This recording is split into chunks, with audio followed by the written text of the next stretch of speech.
Démocratiser le véhicule électrique est un des grands défis de nos transports de demain. Si certains constructeurs automobiles se lancent réellement dans l'aventure, nombreux sont ceux qui ne font que survoler le sujet et pensent pouvoir reproduire le schéma de la voiture jetable de grand-papa. Pourtant, à l'extérieur des salles de décision stratégique des mastodontes industriels, la résistance à l'obsolescence programmée s'organise.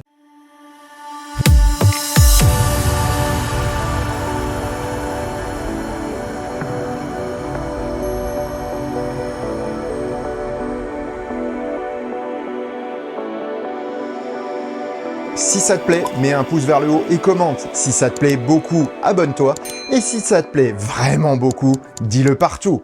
Merci. Il est temps aujourd'hui de parler d'un volet dont on ne parle que trop peu, la réparation des véhicules électriques. Pour la première partie de cette vidéo, je vous propose d'aller voir Alexis Marcadet dans l'entreprise dont il est associé, le e-garage Revolt de Nantes-Carquefou. Bonjour Alexis. Salut. Merci d'avoir accepté de refaire cette interview parce qu'on l'avait déjà faite le soir de la nuit de la révolte. Mais bon, c'était fait un peu à l'arrache et j'ai voulu le faire un peu plus qualitatif. Et donc voilà, aujourd'hui, merci d'avoir pris un peu de temps pour répondre à mes questions. Avec grand plaisir. Raconte-moi un peu l'histoire de ce qu'est Revolt et comment ça a commencé finalement. Revolt a commencé par une DS5. D'ailleurs, tiens, je vais profiter du fait d'être dans le garage et d'être en plein jour pour la montrer, qui est possédée par un de mes associés, Raphaël, qui est ici. Tac, Alors voilà. DS5, je précise, DS, une vraie DS, hein, pas les DS actuelles. Le démarrage de Revolt, c'était ce véhicule qui a été retapé par Raphaël, un de mes associés, son frère, pendant de longues années. Et il s'est rendu compte à ce moment-là que la réparation automobile, ça pouvait être un lien social, ça pouvait être un moment sympa, un moment de retrouvailles familiales, un moment d'aventure aussi, parce qu'ils ont vécu pas mal de trajets avec. Et après, il a eu, pendant le confinement, il est devenu papa et il avait comme métier d'organiser du spectacle vivant, de faire de la scénographie pour des grands événements. Et il s'est rendu compte à ce moment-là qu'il ne pourrait pas faire son métier pendant de longs mois, peut-être des années. Et il a mis dans une tambouille sa passion pour les véhicules anciens, le fait qu'il considérait que ça pouvait créer du lien, ça pouvait être un vecteur voilà, d'aventure, et de l'autre côté, sa capacité à créer des marques fortes et des aventures un peu fortes. Et il voulait aussi, comme il était devenu jeune papa et qu'il s'était beaucoup renseigné sur le sujet, trouver un métier à impact, quelque chose qui pouvait aider à la décarbonation. Donc, de tout ça est sortie la marque Revolt, qui avait comme projet de contribuer à la décarbonation de l'automobile. Il a fait appel ensuite à deux personnes, d'abord Lucas puis moi, pour réfléchir ensemble. Alors ok, on a un nom Revolt, on a envie de décarboner ou d'aider à décarboner l'automobile. Qu'est-ce qu'on fait maintenant? Et là, vous n'êtes pas tout de suite arrivé sur le concept actuel. Vous avez commencé par faire autre chose. Tout à fait. En fait, au démarrage, avec Raphaël et Lucas, on s'est dit, on veut aider l'automobile à entrer dans le 21e siècle, enfin, en tout cas une industrie qui contribue à la lutte contre le réchauffement climatique. Comment on peut faire ça? Et on s'est dit qu'on allait créer les véhicules du 21e siècle, des véhicules modulables, réparables, qui pouvaient durer beaucoup plus longtemps. C'est à ce moment-là qu'on a parlé pour la première fois de véhicules qui durent 100 ans et on voulait les faire nous-mêmes. C'était très ambitieux. Ça fait beaucoup penser au Fairphone, ça. Ouais, ça fait pas mal penser au Fairphone et comme tu le vois, on aime bien les Fairphone chez Revolt. Je sais pas pourquoi, mais je m'en doutais. C'est une boîte que je suis et que j'apprécie énormément. Et il y a un ADN assez commun entre le Fairphone et ce qu'on voulait faire. On voulait un peu faire la Faircar. Et en fait, progressivement, on s'est rendu compte que c'était un projet qui allait nécessiter des années d'investissement. Donc, on va dire 5 à 7 ans grand minimum pour avoir un véhicule qui roule homologué sur la route de série. Et avant ça, on voulait quand même être capable de ce qu'on avait comme ADN de marque. Et donc, on voulait faire une série limitée. Et comme c'était l'époque du rétrofit, le décret venait de tomber, on s'est dit, on va faire une série limitée rétrofit pour faire parler de la marque en attendant que dans X années, on ait ce véhicule modulable. Et donc, le tout début de Revolt, c'était une marque automobile qui avait d'abord une série limitée faite en rétrofit sur des Golf MK2 des années 90. Et dans un deuxième temps, on voulait partir sur nos propres véhicules. Et voilà, et après, on a cherché des investisseurs parce que c'est beaucoup d'argent de créer ta marque automobile. On a trouvé des investisseurs et on s'est rendu compte pendant cette période-là de recherche d'investisseurs, alors que personne n'était à temps plein sur le projet, qu'il y avait un vrai trou dans la raquette de l'industrie automobile électrique et que ce trou-là, c'était en fait le SAV, le hors garantie. On s'est rendu compte qu'en fait, personne ne voulait s'en charger et que les pionniers d'électrique, ceux qui avaient acheté une voiture avant les années 2015, on va dire, surtout ceux qui avaient acheté avant 2012-13 d'ailleurs, donc ceux qui ont acheté des Leaf, des Zoé, des Twizy, des C0 et j'en passe, étaient un peu abandonnés sur le bord de la route, c'est le cas de le dire, quand il y avait un problème grave et que en fait, ces personnes-là qui sont des pionniers, qui sont eux-mêmes, on va dire, des magnifiques avocats et ambassadeurs de l'électrique depuis des années, bah, se retrouvaient hyper tristes au moment où, où le véhicule allait malheureusement finir à la casse parce qu'on leur proposait des devis un peu prohibitifs et des offres de reprise. Et donc là, on s'est dit, mais en fait, on est en train de créer une marque automobile qui va peut-être mettre des voitures modulables sur la route dans une dizaine d'années, alors que de l'autre côté, il y a des Zoé à la casse qui ont 2 ans. C'est pas possible. Et donc, on a commencé à creuser et on avait déjà une partie des compétences autour de la table dans les associés. Et on s'est dit, bah, en fait, oui, là, il faut y aller sur ça. Et c'est comme ça qu'on a fait ce qu'on appelle un pivot en startup. Donc, on est basculé d'un modèle de constructeur à un modèle de réparateur. On a ramené autour de la table 2 personnes, dont une que tu aimes bien et que tu connais bien, qui est Jérémy Jérémy, Moreau. voilà, qui répare des batteries depuis une dizaine d'années, qui les conçoit et qui les répare. Et voilà, et on est allé, on a trouvé des investisseurs pour ouvrir ce premier atelier dans lequel je t'appelle aujourd'hui. Qu'est-ce qui fait la différence entre un e-garage Revolt et un garage traditionnel finalement? 3 points de différenciation principaux. Le premier, c'est ce qui est derrière moi. C'est pour ça que j'ai décidé de me mettre là, ce qu'on appelle le LabWatt, qui est un laboratoire pour les travaux sous tension. Donc, il faut imaginer que si notre atelier dans lequel tu t'appelles est à un hôpital, bah là, c'est la salle d'opération. C'est là où on fait l'opération à cœur ouvert et tu remplaces le cœur par une batterie. Donc, ne peut rentrer que du personnel habilité.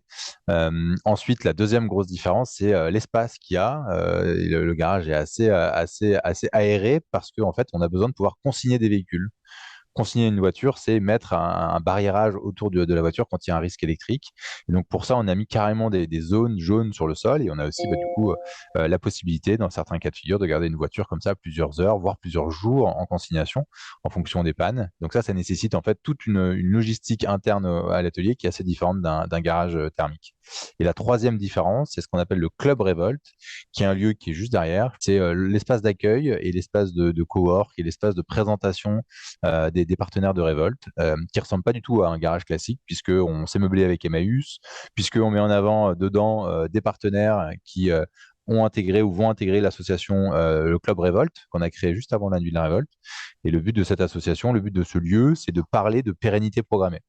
Donc, pérennité programmée, c'est l'alter ego de l'obsolescence programmée. C'est tous ceux qui se battent, comme Fairphone, comme nous, comme la marque Gaia pour les vélos cargo, comme qui font des batteries sans soudure, comme Bob le lave-vaisselle. Enfin, tous ceux qui se battent pour créer une industrie, des objets hardware qui sont faits et conçus pour durer et très faciles à réparer. Donc là, ce lieu-là, il est assez innovant parce que quand on vient pour une révision chez Revolt et qu'on a 1 heure d'attente, et ben en fait, on va pouvoir justement découvrir un peu ses partenaires, échanger avec l'équipe là-dessus. Donc là, on veut aussi être assez différenciant là-dessus. Et j'en profite pour être sur ta chaîne qui parle quand même, je pense, à pas mal de mécanos pour dire qu'on recrute. On a la chance d'avoir beaucoup de demandes alors qu'on est très jeune. Donc on recrute des électroniciens, des mécanos, enfin des personnes qui veulent en fait apprendre beaucoup parce qu'on crée notre propre académie pour recruter ces profils-là.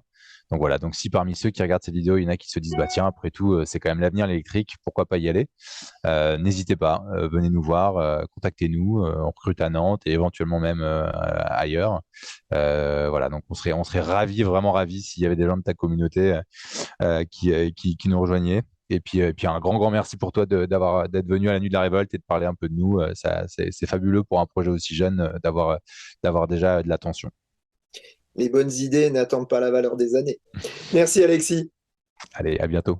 Encore un énorme merci à Alexis pour l'invitation à la nuit de la révolte et pour avoir pris le temps de réaliser cette interview. Un grand merci à toute l'équipe qui a été super adorable pendant toute la soirée, qui m'a donné plein d'informations et qui m'a permis de tourner dans des endroits normalement un petit peu interdits. Donc sympa, merci beaucoup. Cette vidéo aurait pu s'arrêter là, mais je pense qu'il faut développer plusieurs points pour bien comprendre les enjeux d'avenir de la voiture électrique. Dans notre société de consommation, les nouveaux produits et concepts transitent par plusieurs phases. Tout d'abord, relativement artisanaux et très chers, les nouveaux produits sont généralement très réparables, car ils comportent encore de nombreuses inconnues. Lorsqu'on pense à une machine à laver d'antan ou à un des premiers téléviseurs, les anciens se souviennent tous du passage du réparateur avec sa caisse à outils, ses vis et ses petites cartes électroniques qu'il remplaçait pour réparer la machine. Puis petit à petit, tandis que les prix de la main-d'œuvre augmentaient et les prix des appareils neufs baissaient, les réparateurs sont devenus de plus en plus rares. Le produit était aussi plus fiable et nécessitait donc moins de maintenance. Ainsi, les appareils ménagers ne sont presque plus réparés de nos jours et partent parfois à la poubelle avec des défauts infimes qui pourraient être corrigés pour que l'objet ait une durée de vie la plus longue possible. Pour l'automobile électrique, c'est un petit peu la même chose. Avec des débuts artisanaux, dont les Kangoo, 106 et Berlingo des années 90, on avait affaire à des machines hautement réparables, qui ont pourtant bien fini souvent à la casse faute de réparation.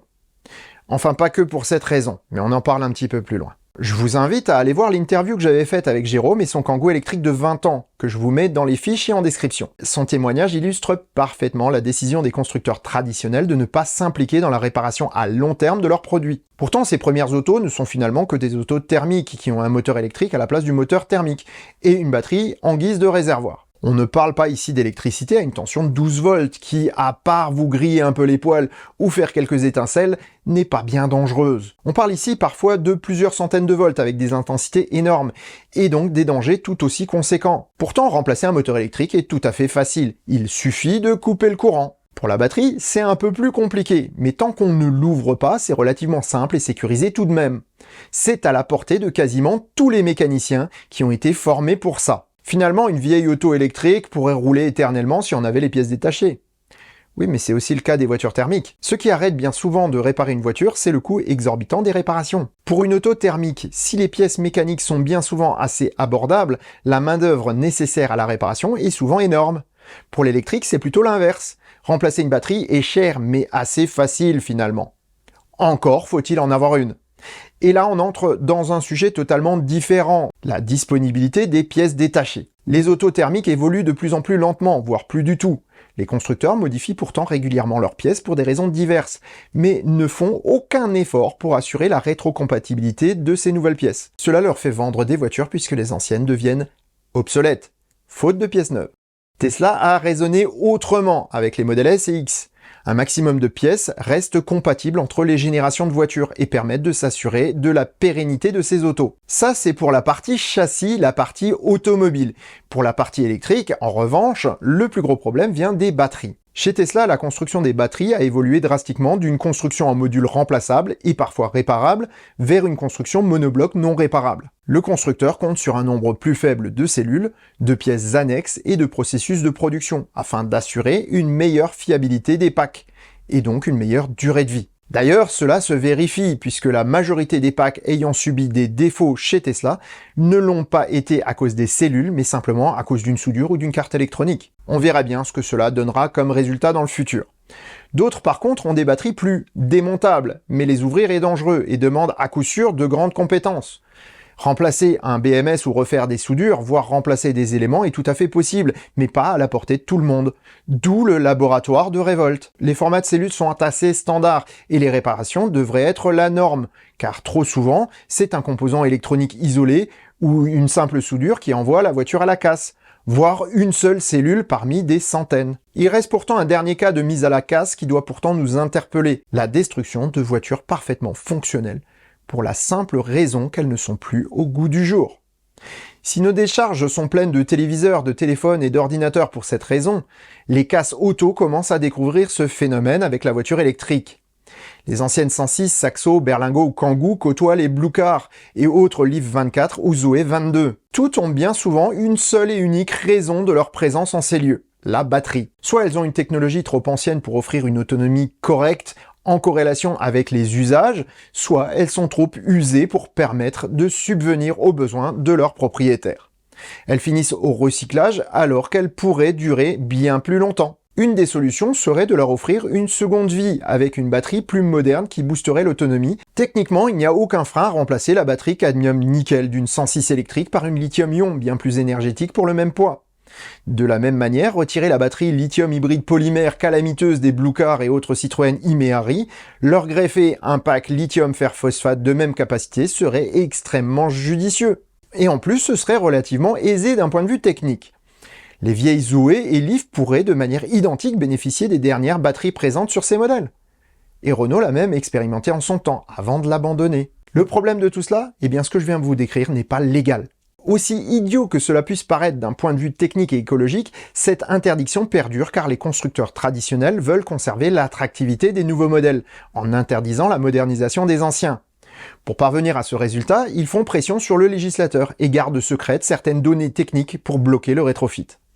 Le problème du rétrofit thermique électrique est d'ailleurs identique. La législation interdit par exemple d'augmenter le poids des autos, même si le kit de rétrofit comprend des renforts de caisse ou de suspension, voire des freins adaptés au nouveau poids. Pour les constructeurs automobiles, il faut que le véhicule rétrofité coûte à la fois cher et qu'il soit moins utilisable que les produits qu'ils proposent. Certes, le rétrofit n'est pas une solution à grande échelle, du moins pas actuellement, mais une telle industrie permettrait de faire naître un nouveau produit. La batterie standardisée ou adaptable à de nombreux modèles. Un peu comme les médicaments génériques ou les cartouches d'encre no-name qui permettent de faire des économies. Avec des entreprises à taille réduite utilisant des méthodes de production numérique, des packs hautement personnalisables à coût raisonnable pourraient servir à tous les types de rétrofit. Utopie, me direz-vous? Eh bien non, puisque cela existe déjà, mais ça je vous le réserve pour une prochaine vidéo. Donc abonnez-vous si vous voulez pas la rater. Prendre une C0 et lui offrir une seconde vie avec 200 ou 250 km d'autonomie est loin d'être idiot. Remplacer sa prise type 1 et son CHAdeMO par une prise combo CCS permettrait de lui donner une allonge qu'elle n'avait jamais eue lorsqu'elle était neuve. Remettre les Blue Cars sur la route avec des batteries qui fonctionnent vraiment offrirait une alternative électrique peu onéreuse aux foyers qui ne peuvent s'offrir une voiture neuve. Ainsi, les voitures électriques ou rétrofitées en bon état rouleraient encore longtemps, sortant du cycle infernal de l'obsolescence programmée. Leur valeur de revente se maintiendrait et on en aurait fini avec les autos qui, après 8 ans, ne valent plus rien. Les autos pourraient ainsi passer de main en main plus longtemps et tout un chacun aurait intérêt à les entretenir au mieux pour les revendre au mieux. La durabilité programmée n'est pas la fin de la diversité ou du changement, c'est juste une façon de consommer qui permet de profiter plus longtemps des mêmes produits. Au lieu de s'accommoder des voitures jetables low cost de mauvaise qualité, il serait bien plus agréable d'avoir du haut de gamme, certes d'occasion, mais loin d'être au bout du rouleau comme c'est trop souvent le cas pour les hauts de gamme thermiques d'occasion à petit prix. Et ça, personnellement, je trouve ça plutôt sympa. Et sur ces bonnes paroles, je vous souhaite bonne route et vous dis à bientôt pour un prochain épisode du Choucroute Garage. Portez-vous bien. Ciao.